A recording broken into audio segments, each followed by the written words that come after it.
Sosial intizam modelinə əsasən sizə tərif və təşviq modeli haqqında məlumat verirəm. Yadda saxlayaraq ki, tərif artıq tamamlanmış işə görə verilir və şagirdi stimullaşdırır.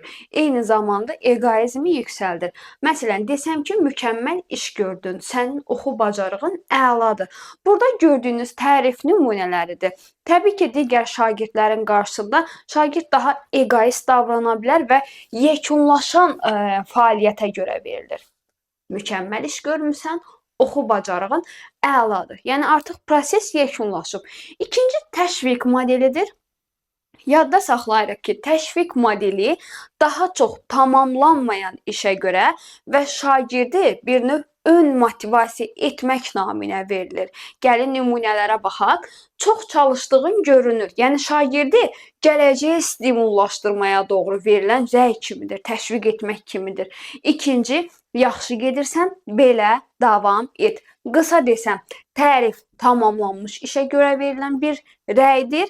Təşviq hələ gələcəkdə tamamlanacaq işə görə verilən müəyyən rəylərdir.